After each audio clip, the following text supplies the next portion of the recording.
this country is at war with Germany. We had to do a job, and we did the job, and that was it. The men had to go and fight, and the women had to take their place. Soldiers, sailors, and airmen of the Allied Expeditionary Force, you are about to embark upon the Great Crusade.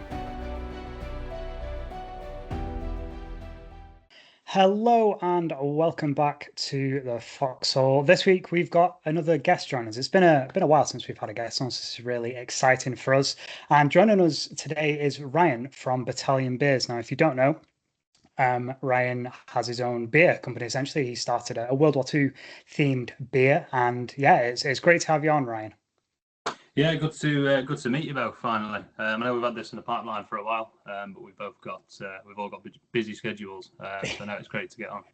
Yeah, it's classic adult life, isn't it? You know, oh, we can do this day. Oh no, something's come up. You know, so yeah, it's great to have you on. So to get started, what motivated you? What was the idea behind starting the Battalion Beers? So a few years ago, I was in the military.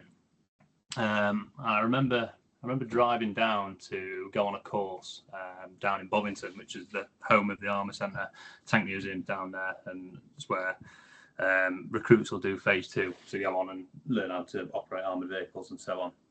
I actually returned down there to do a signals course. I think it was about 6 to 8 weeks long, and I think I was driving down there on a Sunday. Took about 5 or 6 hours, something like that. And I was just getting fed up of listening to like drum and bass, garage music. So I was like, right, well, what sort of interests me? Like what, find a podcast I can listen to. So obviously, been interested in military history growing up and all that sort of good stuff. So I went searching on Spotify at a service station, and I actually came across the old Front Line by Paul Reed. Took a deep dive into that. Every weekend driving down there, and anytime I was in the car, really learned so much, and it really sort of ticked all my boxes. And I just got thinking, I was like, so he was telling all these personal stories of obviously soldiers from the First World War, and I was like, how come these haven't, obviously he reaches a big audience, but surely there's ways and means to sort of get it out there. So I just started thinking. I'm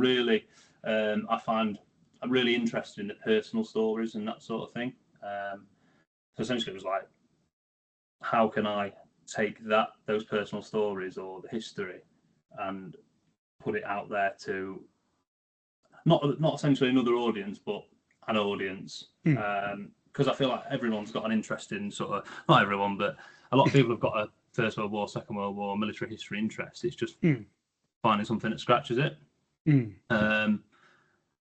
And essentially, I just came across thinking, well, put it on beer cans, and it's a great way to sort of get it out there. People can enjoy a beer, but also learn these fascinating personal stories and history of the battlefields and stuff like that. So that was it, really. I sort of had it in the back of my mind. This was probably pre-COVID, to be fair. And then I, transitioned out of the military into Civvy Street and found myself with a lot more free time. I wasn't packing kit the night before and stuff like that. I wasn't going abroad and stuff like that. So when I did have this free time, I was doing a lot of research, not just beer, but also the history, where I want to start, where I want it to go, etc., etc. And yeah, it just sort of went from there, really. I had it in the back of my mind for ages, and then I think Christmas 2025 it was. Had a few drinks, and I just thought, you know what, I'm going to try it. And I just poached a load of breweries, and funnily enough, one local to me, Tuck's Brewery at Thorsby Park. They were like, yeah, come and have a chat. And I gave them this pitch, and they said, yeah, we can help you do it, and we can make something good of it. So that was it, really. Yeah, and it's just sort of evolved from there. It's been quite slow, don't get me wrong.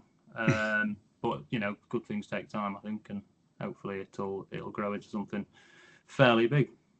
Yeah, yeah, absolutely. I think that's an amazing story. It's just that, it's either is it one day or day one. I think that's the phrase that is sometimes used, isn't it? You can have these ideas and it just takes that. Do you know what? Screw it. I've got nothing to lose. Let's just go for it. And I think that link that you had there about the stories and the beer in itself is a really good mix because you've got the QR code, haven't you, on the actual can that people can Yeah, scan, do you know right? what? I should have brought a can up with me.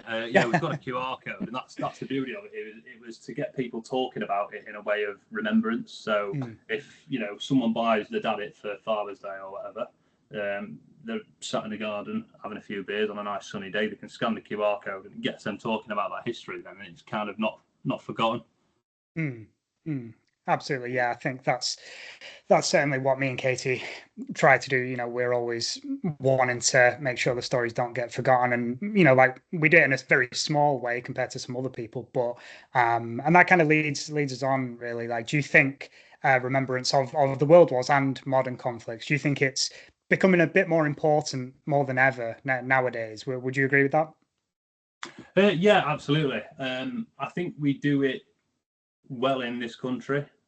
Probably not as much as the Americans. Obviously, they have Memorial Day and stuff like that. It is very.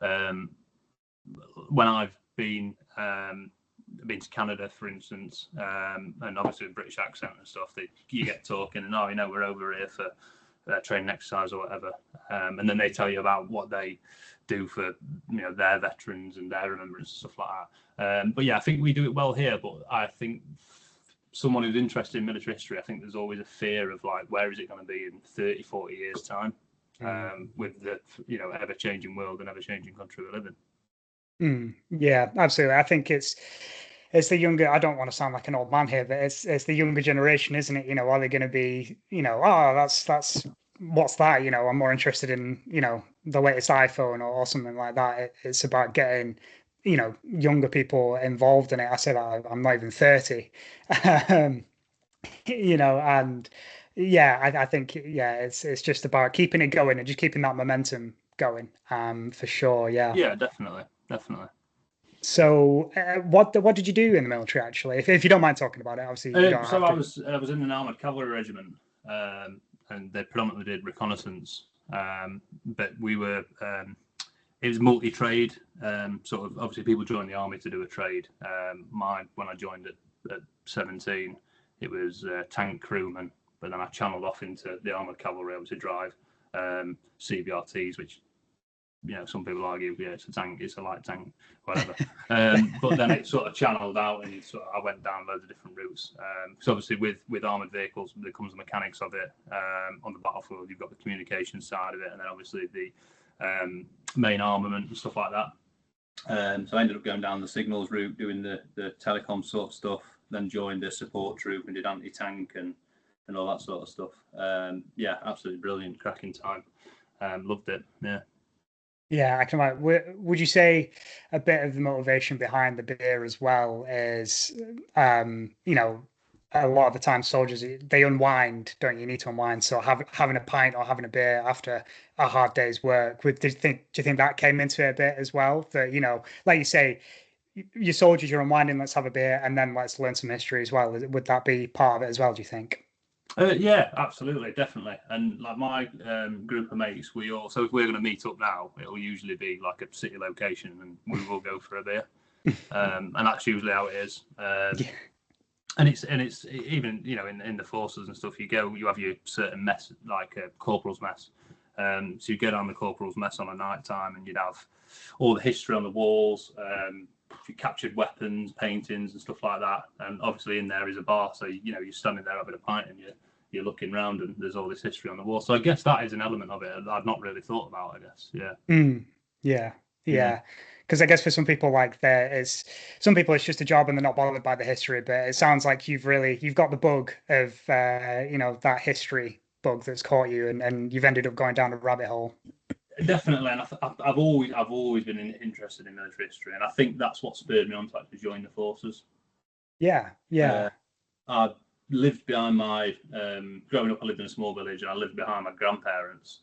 Wow. And my granddad was a very sort of traditional man, and his dad was a First World War veteran, and he his dad died when he was 19, and he took over his house and his estate and that sort of thing.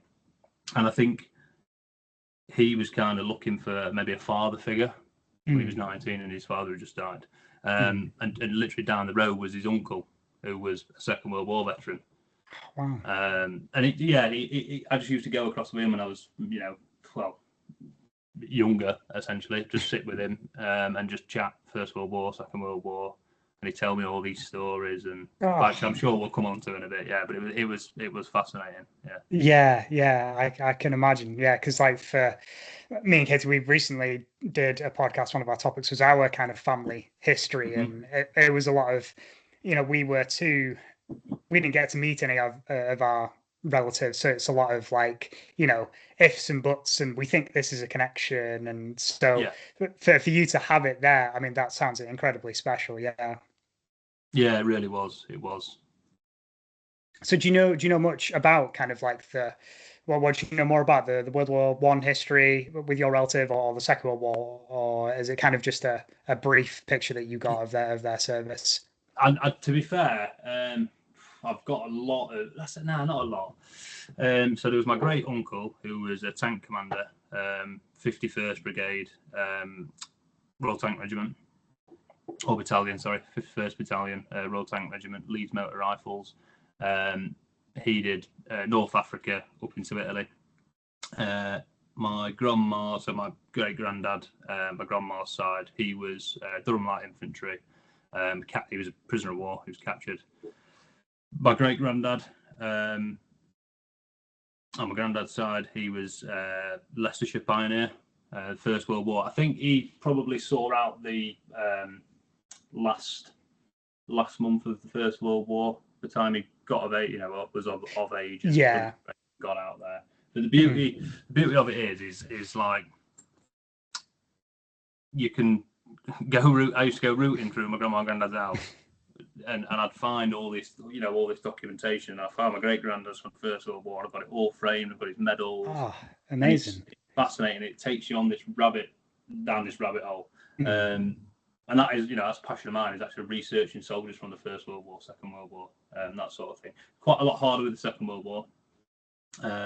Again, it's difficult with the First World War because obviously a lot were burnt in a lot of the records were burnt in the Second World War. But there's stuff out there to find. It's one of my biggest motivators is actually being able to get on the internet and research that history. But it's always around the corner as well. It's I've got I've talked to my friends and I'll just mention something. Oh, my great uncle was an RAF pilot in Second World War. He's fought Lancasters, and I'm like, what? You what? Like, tell me about it. Do you know what I mean? Yeah. So it's fascinating, and obviously when I learned all this out about my relatives and stuff, it was just months and months of hard research and creating this timeline. And there's some amazing places out there. So for my great uncle, who was RTR, his record wasn't released, or hasn't been released yet, but the Tank Museum at Bovington had his tracer card, which essentially is a load of random letters and numbers and locations and stuff. But so they sent it me. I requested. I think I paid about £15 for it. And they sent it me across. I'm looking at this sheet that's just got pencil marks on it. What is this? So I'm trying to read it. I just went back to him. I said, look, I don't know what it says. And they sent me this Word document broken down, and it was like, Ern Dunstan was here at such and such time between these dates, and then you can sort of marry that up then with what my granddad would tell me about him and stuff like that. So some like fascinating family history, and like I said, probably the biggest motivator for me, really. Yeah, absolutely. I totally get that. Because I'm trying to slowly find out my own great grandfather's story and stuff, and they had the trying to decipher stuff. That's half the battle, isn't it? Because the handwriting back then, you got to think it's a war. They're not going to take time to properly write stuff out. So absolutely. What does it say? Yeah, I always find the difficulty. Like one of my relatives was Henry, but everyone knew him as Harry. So I'm searching for one thing, but actually, like he was known as something else, and he would use his sort of not alias, if you like, or second name. But it's really fascinating. I've actually got a bit here. So on my dad's side, slightly, well, in between the First and Second World War, really. So my granddad's uncle on my dad's side was from Sunderland, actually. Joined the army in like 1925 and ended up in China. Not really. This is one of my ones on my plate at the minute that I need to sort of sit down and research. But I went to the Green Howards Museum up in North Yorkshire, which was his regiment. Spoke to the guy there, and he sort of printed me a load of bits off and all this information. But essentially, he was on a boat patrolling the Chinese communists, and his vessel came under attack, and then so did the second vessel as well. And essentially, took a team as a corporal, took a team of soldiers and tried to evacuate these soldiers on board this ship.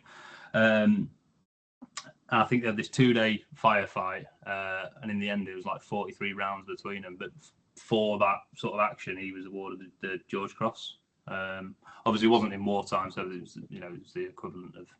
But yeah, got this George Cross, went and seen it up at the museum in North Yorkshire. I was like blown away by it, and I was like, oh, wow, yeah, carries the same last name as me. But then it then continues. The Second World War breaks out, joins the Second World War, and gets captured, I think, in North Africa, escapes in Italy, joins his regiment again. So it's I've got all that to look forward to. Yeah, that's amazing. Yeah, that you've got that detail and that you saw it with your own eyes as well. Yeah. So is that going to kind of, I know, it's about the stories you're saying, but is that family history going to feed into Battalion Beers in any way? Yeah, I definitely want it to, and not just my family history, also other people's. And I think a big I'll do a sort of appeal and sort of on Instagram, Facebook, and all the other social media sites, and say if you've got a family story, let us tell it. And we've had I've had quite a few people email messages in and explain it all, and it might just be a few sort of vague details, but then the beauty is that I've got the knowledge to then research it for them. One guy had a relative in the Middlesex regiment, and he'd emailed me, sent me a photo and a bit of a backstory, and sort of said, we think he went on this nighttime patrol and was essentially deserted, walked off. I did loads of research for the fella, and it turns out that he's actually got no known grave. He was actually killed on the Somme, and I found this not letter, but it was in a history book anyway about the Middlesex, and it said that so and so was killed, so and so was taken prisoner, and then when they got to the prisoner of war camp, they actually sent a letter then to the battalion to say that here's what happened to these blokes, and he didn't know that, and he was I think he's maybe in his 80s. And I was telling him, this is what happened. Your relative is actually, doesn't have no known grave, and is potentially out there on the Somme somewhere. And he was blown away by it. He actually thought he deserted. God, yeah. I think that shows the don't want to make it sound hyperbolic here, but the power of, like you say, researching and diving into it. And in a way, if someone might come to you or anyone who starts researching their history, it might kind of, like you said, this guy thought that his relative was deserter, but in actual fact it's a completely different story, and it could give people some peace maybe, and then you're carrying their story on as well, so they don't get forgotten, which is obviously, like you said before, the most important thing. Yeah, absolutely. Yeah. Have you found researching, because me and Katie always say trying to use the National Archives website is trying to navigate a minefield, and similar with other websites, we find it quite difficult. So have you got any kind of tips or tricks for us and our listeners maybe? I am actually going to publish a blog on our website about researching. Oh, wow. It'll be predominantly the First World War. But if I'm right in saying Second World War service records haven't been released yet. A few have. So, for example, the REME, Royal Electrical Mechanical Engineers, theirs have been released up to a certain point, but I'm pretty sure Ancestry or some other genealogy website have won the contract for the World War II service records, but they're not going to be released until like 2030 because of the amount of them. Yeah. Tips and tricks. I would, yeah. Obviously, you're going to need a genealogy website, but I always say, like, think outside the box with it. Like, really, really think outside the box. So don't just stick to these sort of websites.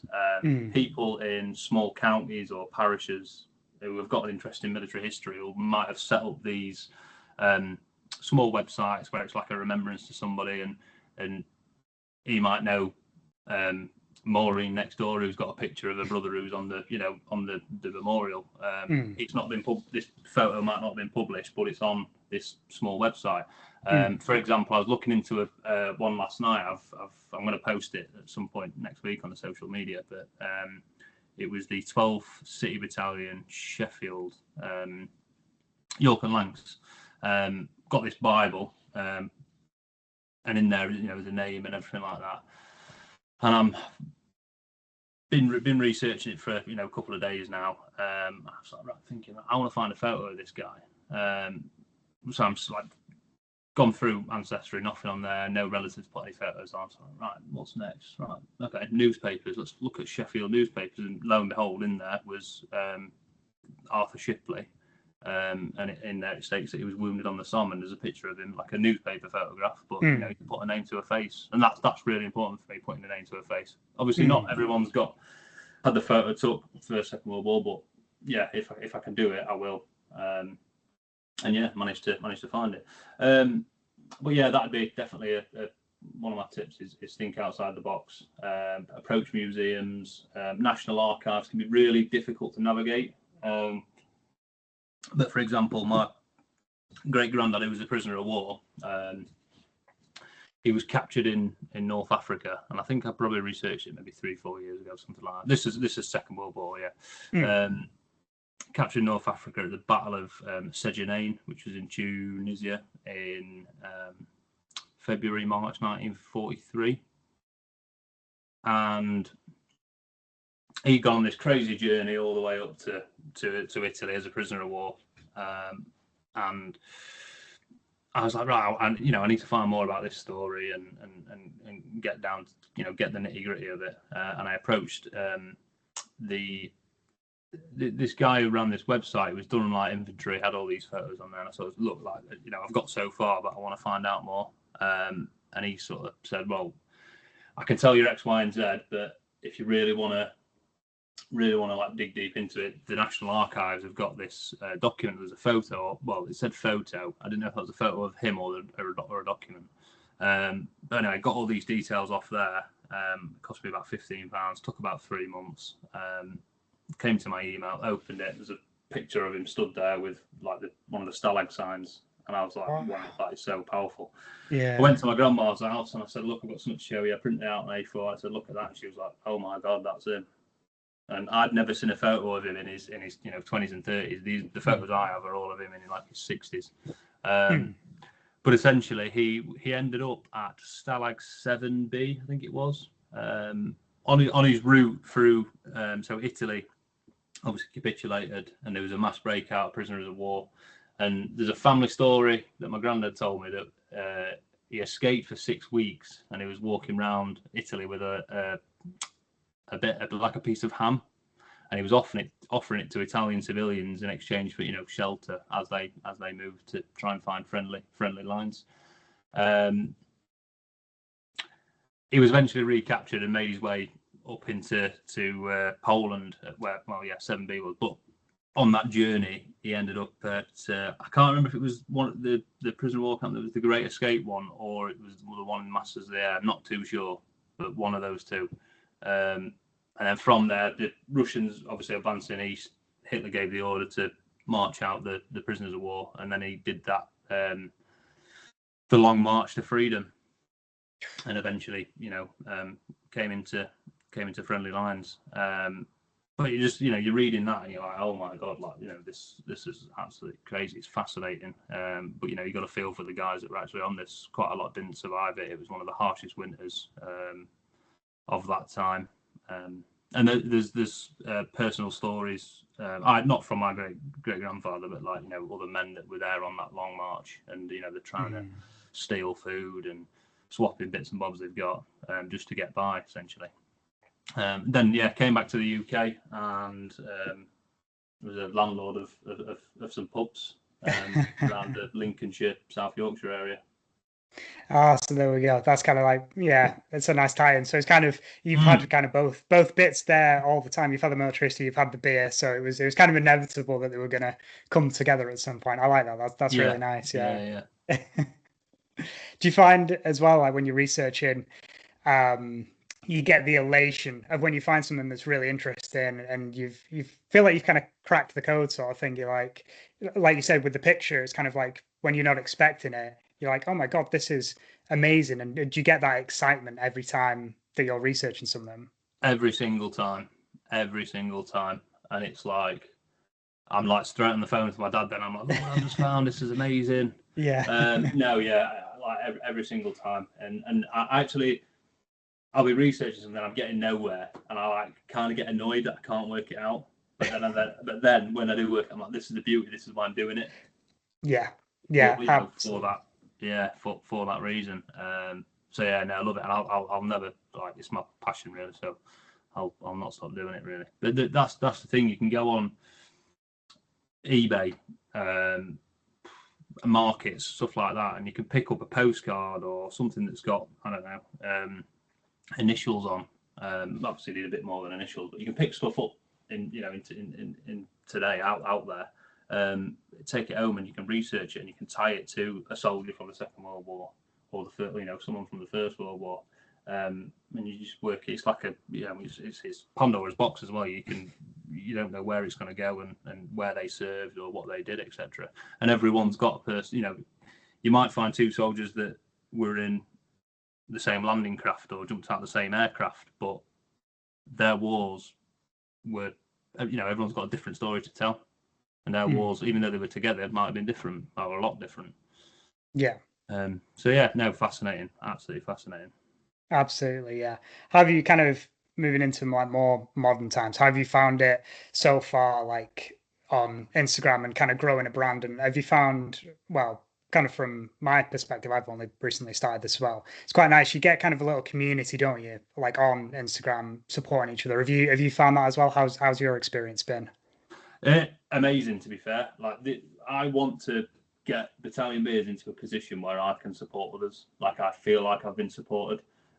Whether that be someone helping with research, just liking and sharing posts, getting the name out there. We all follow each other for the same reason, essentially, to tell the stories, remembrance, and that sort of thing. And like setting Battalion Beers up for me, it wasn't about like, I knew it was, I'm not going to be the next big beer seller, essentially. Like it's never going to be that. And amazing if it was, but it's not about making the money or anything. I want to make enough so it keeps the turnover. I can keep making more beers, essentially, and keep telling the stories. But now I feel like I've really been supported by people. And what we're planning on doing is bringing people in to tell. You might have someone that's an expert on the Fusiliers, and bringing someone in that can tell that story as part of the QR code. When we do that beer, as part of like a support. So the next one, not say too much because don't want to give away the trade secrets. So the next beer is we're working with an association that essentially looks after something. It's First World War based beer, but they're an association. They run off donations, so it's tying in with them so that I'm supporting them, they're supporting me because they're quite a big outfit. And it's sort of both of our names getting out there in the hopes that people then go on to buy it, and they these lads are doing a good job, let's make a donation. The certain site should be here for years to come, let's say. Yes. So I feel like I've really been supported, and I want to get into a position where we can support certain charities, museums. What's the fella called? Combat dealers. He always says that our museums are in are in dark times, dark waters because of funding and stuff like that. Mm. Don't get me wrong, I'm not going to go and raise £1 million for a museum just because I can't do it. Like, it's not something that we can do and support. But every little helps. Mm. So if we can, we do make a sale and we can put a certain percentage down to a museum or a certain charity, I'd love to be in a position to do that. So hopefully in the future, once we've got a bit of backing, that's the route I'd love to go down. Absolutely. And yeah, I can't wait to see where it goes. And if there's anything we can do here on Foxhole Chat, or me and Katie individually, if we can do anything to help in any way, shape or form, just let us know. Because like you say, we're all here for the same reason. We're all afflicted by the wars and the history behind it, and we want it to keep going. Yeah, because I sometimes think, I don't know about you, but I wonder what like the 100th year anniversary is going to be like for the Second World War. I've been thinking about that recently. Obviously, it's coming up to 82nd anniversary of D-Day. And yeah, I do wonder, but yeah, we can't wait to see where it goes. It's a really unique idea that's not been done before, and I think it's really great to see. No, thank you, appreciate that. Yeah, unless Ryan, have you got anything else that you any other funny stories or family stories, anything? Yeah, I suppose I could talk about. So obviously we're all big fans of We Have Ways and that sort of thing, and obviously James Holland is sort of his baby is the Sherwood Rangers. Yes, Sherwood Rangers Yeomanry. So the brewery that we work with, Tuck's Brewery, is within the stables yard. Is that the right word? Yeah, like the courtyard, of Thoresby Park, and behind it is the Royal Lancers and the Sherwood Rangers Yeomanry Museum. And Alan and James have took a trip up there, and they've obviously been in Tucks and stuff like that. But yeah, really to link those two, really random. I was looking for sort of, I guess, props to use for social media and stuff like that, along with our beer cans. And I thought, right, well, let's get some Second World War letters. Let's try and find some. So I went on eBay, and this guy was selling one from Malta. And I've been to Malta, got some photos, like modern day photos of Malta and stuff like that. I thought, let's create this Malta post. So I bought it, and I was like reading through it, and it mentioned workshop in there. And I was like, well, wow, that's close to home. So I was like, all right, let's keep going through this. And it was from a gunner that was stationed on Malta in 1939, before the outbreak of the war. I was like, that's crazy. That's fascinating. So I went back on the eBay then to this specific seller, and he was selling like a bundle of letters. I was like, wow, what is this? And I don't want to say too much, because I've released them probably like one a month of these letters and sort of tell this guy's story. But the first letter links to this second bundle, and essentially it was a trooper James Knowles of the Sherwood Rangers, writing home to his brother and his mum and dad. And some of the letters addressed to his brother are like sent to Scotland and stuff like that, because his brother actually was a para and well, was going to jump at Arnhem. So it's took me on this amazing journey, working out this guy's story. And I've been speaking to a guy called Carl, who runs the Sherwood Rangers Yeomanry Museum, and he's been telling me like all the finer details where this guy would have been. Essentially, he was in Palestine, serving over in the Middle East, and then made his way into North Africa when the Sherwood Rangers Yeomanry got onto Armour. But I've still got a few to release yet. But it's just like crazy reading it reading this guy's letters from 1940 to 1943, I think they are. Sort of see how much he's like longing for home and asking about people, and how's Eddie, my brother, getting on and stuff like that. And it sadly it doesn't end good, unfortunately. But I feel like these stories should be told, and the beauty obviously you're holding history and you've got it in front of you. I sent them across to James, and I think he's either due to read through them or has read through them. Oh wow, that's amazing. Yeah, got a few more to release, like I say, which I will get around to. But it takes a long time, doesn't it, piecing it all together, as you know from researching yourself. Yeah, But yeah. it's important to do. It is important to do. But yeah. Yeah, absolutely. God, I would have never guessed you have a We Have Ways kind of connection there. That's amazing. Yeah, yeah. And do you feel as well like it sounds like you do a lot of research. Do you? It's difficult sometimes, but do you get attached? Because like you say, you're reading emotional letters they're asking back about people and brothers or family members or longing for home. And you haven't served in the military yourself. Do you find yourselves getting attached and a bit emotional when you're reading stuff? Yeah, absolutely, absolutely.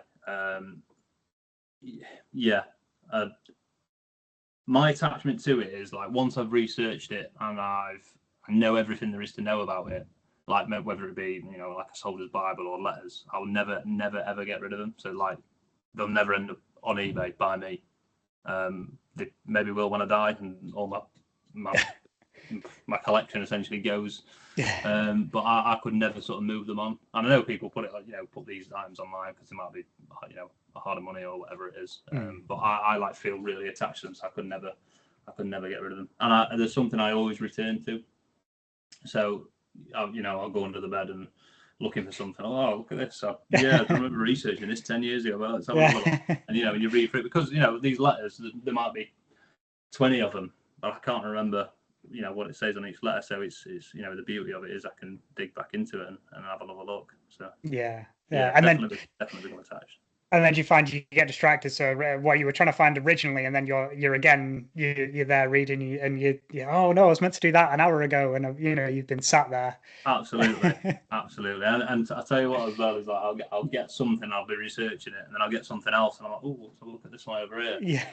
And I dive into that and forget about the other one. But no, yeah. I'll always come back to it. I always will. Because I feel like, that's like we've been saying. It's like I feel like it's essentially my purpose and, to tell those stories and my passion to do it. So. Absolutely, yeah. Yeah. I think that's the main thing that we're all here for, isn't it? Like we said before. Yeah, I think that's been a really great chat. Yeah, that was amazing. Yeah, thank you for sharing some of the stories, and it's great to finally meet you as well. I know we've been back and forth on Instagram, but yeah, like I said before, if there's anything me and Kay can do to help you with anything, we're more than happy to help and spread the word. So like I said before, it's a really great idea and a great cause. So yeah, thank you for coming on, Ryan. It's been amazing. Yeah, thank you. I really appreciate it. And thank you for having me on, guys. Cheers.